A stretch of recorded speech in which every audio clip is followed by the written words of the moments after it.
এই মুহূর্তে সবথেকে একটি বড় আপডেট পাচ্ছি যে ডাব্লিউবিএসএসসি এসএলএসটি নতুন চেয়ারম্যান তার নিয়ে আমি ভিডিও তোমাদের কাছে নিয়ে এসেছিলাম। যে শুভ্র চক্রবর্তী তিনি কিন্তু দায়িত্ব নিয়েছে এবং এটা একটা নতুন সরকার আসার পরে সবসময় নতুন একটা ফ্রেশ সিলেকশনের ব্যাপারটা এরা কিন্তু সবসময় উদ্যোগী হয়। যে কোনো সরকার, যে কোনো রাজ্যে, যে কোনো সরকার চেঞ্জ হলেই তো যারা এই আপডেটটা এটাই যে যারা যে এসএলএসটিতে এখনও পর্যন্ত মানে যারা ইন্টারভিউতে চান্স পাওনি, ডাক পাওনি, তাদের জন্য একটা বিশেষ, এবং যারা পেয়েছো তারাও নিজেকে আরও বাড়ির কাছে নিয়ে আসার জন্য অবশ্যই সামনে একটি 2026-এ এসএলএসটি 3 যেটি নিয়োগ কিন্তু নোটিফিকেশান আসতে চলেছে। এবং এখানটা খুব গুরুত্বপূর্ণ জিনিস যে এখানটা করে যে 10 নাম্বার, এই যে অ্যাকাডেমিক স্কোর 10 নাম্বারটার জন্য যে 11-12-এ অনেক ফ্রেশাররা কিন্তু চান্স পায়নি, বঞ্চিত হয়েছে। তারা কিন্তু ইন্টারভিউ পর্যন্ত গিয়েও আবার অনেকেই চান্স পায়ওনি, আবার অনেকেই চান্স পেয়েও ইন্টারভিউ পর্যন্ত গিয়েও কিন্তু মেরিট প্যানেলে কিন্তু প্যানেলে আসতে পারেনি, কারণ 10 নাম্বারের ঘাটতির জন্য। তো এইবার যে এই সরকার আসার পরে তোমাদের একটা আপডেট যেটা আসছে, যেখানটা করে ইন্টারভিউ সমস্ত পায়, যেগুলি ইম্পর্টেন্ট যে এক্সামগুলি রয়েছে সেই পরীক্ষাতে শুধুমাত্র ইন্টারভিউ থাকবে, যেটা বড় এ গ্রেডের, বি গ্রেডের যেগুলি পরীক্ষাগুলি রয়েছে, সেই মানে যে অফিসারগুলি হয় সেই অফিসারে ইন্টারভিউ থাকবে, কিন্তু বাট ম্যাক্সিমামের ক্ষেত্রে ইন্টারভিউর কিন্তু এই ব্যাপারটা কিন্তু তুলে দেওয়া হচ্ছে। এটা খুবই সাধুবাদ যে এটা যে সত্য, এটা যে আপডেট পাচ্ছে, এটা যে সত্য যদি হয় তাহলে একদম সুন্দর একটা পদক্ষেপ। আর ডেমোস্ট্রেশন, শিক্ষক নিয়োগের উপরে ডেমোস্ট্রেশনের উপরে বেশি গুরুত্ব দেওয়া হচ্ছে, এবং ওয়েটেজ নাম্বারটাও কিন্তু কম রাখছে।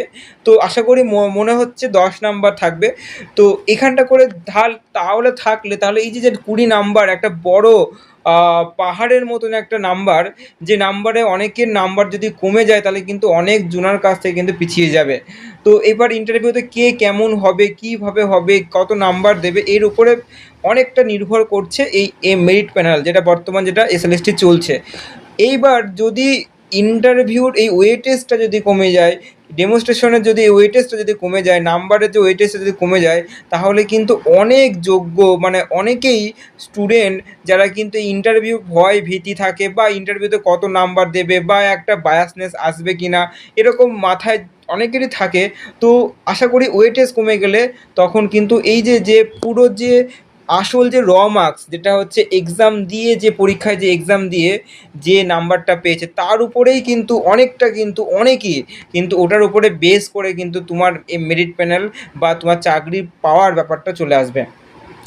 তাহলে এই যে ব্যাপারটা একদম স্বচ্ছতা হবে, যোগ্যতার পুরো সঠিকভাবে মূল্যায়ন হবে, কোনো রকম পার্সিয়ালি থাকবে না, একদম ন্যায়সঙ্গত নিয়োগের পথে কিন্তু চলছে নতুন সরকার। তো এটা অবশ্যই সাধুবাদ দেওয়া উচিত, এই যে চেঞ্জেস করা হচ্ছে। এবং আর একটা বিষয়, যে এই যে অনেকেরই বিভিন্ন রকমের যে কথা আসছে, যে ব্যাপারটা অনগোয়িং এসএলএসটিটা কী হবে, তাহলে এটা কি মানে বন্ধ হয়ে যাবে, নাকি নতুন করে আবার পরীক্ষা দেবে? দেখো, এটা যারা বলছে ওয়েট অ্যান্ড সি। আশা করি কারো নতুন করে একদম কোনো সরকারি যে পুরনো অনগোয়িং প্রসেস যে এসএলএসটিগুলি হয় তার উপরে কোনো রকমের নিষেধাজ্ঞা বা কোনো রকমের চেঞ্জেস কিছু করে না, সেটা চলতে দেয়, সেটাকে ওরা প্রসিডই করে। তো যেহেতু এটা সুপ্রিম কোর্টের রায়ে এসএলএসটিটা করা, তো এই এসএলএসটির উপরে কোনো রকমের প্রভাব পড়বে না। আশা করি আরও বেশি স্বচ্ছ হবে, আরও বেশি তাড়াতাড়ি দ্রুততার সাথে কাজ হবে। এখন সামনে যে নতুন শিক্ষামন্ত্রীর মুখ অবশ্যই তোমরা জানো, আমি বলেছিলাম এবং আমাদের গ্রুপে দিয়েছি বা তোমরা জানো। আবার চেয়ারম্যান চেঞ্জ হয়ে তারও ভিডিও তোমাদের সামনে নিয়ে এসেছিলাম। তো এবার যে হচ্ছে এই যে নিয়োগ প্রসেসটা কিন্তু আরও বেশি স্বচ্ছ হবে, তাড়াতাড়ি হবে, কোনো রকমের যে ছল ছাতুরি কিছু আশা করি হবে না। তো অবশ্যই ভরসা রাখতে পারো যে আর এটা অবশ্যই মিলিয়ে নিতে পারো যে অনগোয়িং এসএলএসটির কোনো রকমের প্রভাব পড়বে না। তাই তোমরা বিভিন্ন জায়গা থেকে যেগুলি শুনছো সেগুলি বিভিন্নজন বিভিন্ন রকমের ছড়িয়ে দিচ্ছে তোমাদের সামনে। তো আশা করি কোনো রকমের অসুবিধা কারো হবে না। ওকে, তাহলে এটা। এবং আরও একটা সুন্দর খবর, সরকারি শূন্য পদে প্রায় 6.5 লক্ষ লক্ষাধিক বেশি তোমাদের নিয়োগ আসতে চলেছে। তাই পড়াশোনা করো। শিক্ষক নিয়োগে আমি যেটা বললাম অলরেডি, খবরের পেপারে দেখো অলরেডি দিয়েছে, শিক্ষক নিয়োগে প্রায় 3,58,000 নতুন শিক্ষক নিয়োগ পদ হবে। সরকারি শূন্যপদ 2,52,000 হবে। পঞ্চায়েত শূন্যপদ 12,000 আছে। পৌরসভা শূন্যপদ 40,000 রয়েছে। তো অনেক চাকরি সামনে আসতে চলেছে। ভালো করে পড়তে থাকো।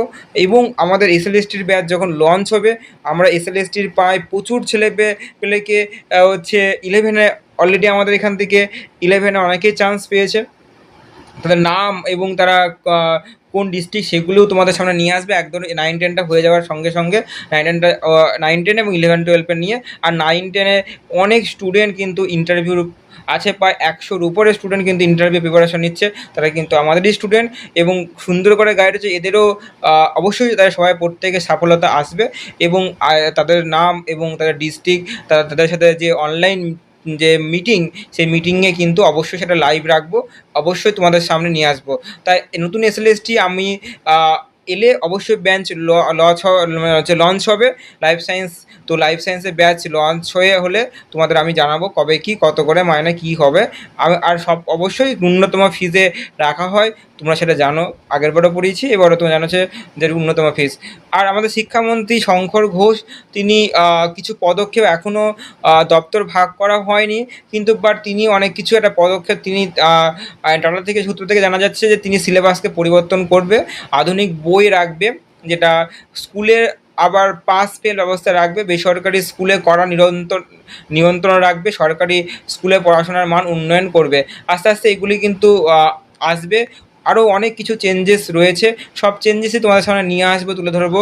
অবশ্যই যারা প্রথম আছো চ্যানেলটিকে সাবস্ক্রাইব করো, পাশে বেল আইকনটি প্রেস করে রাখো এবং অবশ্যই তুমি জানিও এবং বন্ধু বান্ধবের কাছে অবশ্যই শেয়ার করে দিও, ঠিক আছে? আর নতুন এসএলএসটির প্রিপারেশন কেমন চলবে এবং কী তোমাদের কী প্ল্যান, কী পরীক্ষায় তোমরা কী করবে, কত মাস টাইম লাগবে, অবশ্যই তোমরা কমেন্টে জানিও যে কারা কারা এই নতুন এসএলএসটির আর মানে প্রস্তুত রয়েছে অলরেডি একটা পরীক্ষা দিয়ে। এবার নতুন এসএলএসটির প্রস্তুত কতখানি তোমরা রয়েছে অবশ্যই সেটা জানিও। আজকে এতটুকুই। ভালো লাগলে লাইক, কমেন্ট, সাবস্ক্রাইব, পাশে বেল আইকনটি প্রেস করে রাখো এবং বন্ধু বান্ধবের কাছে অবশ্যই শেয়ার করতে ভুলো না।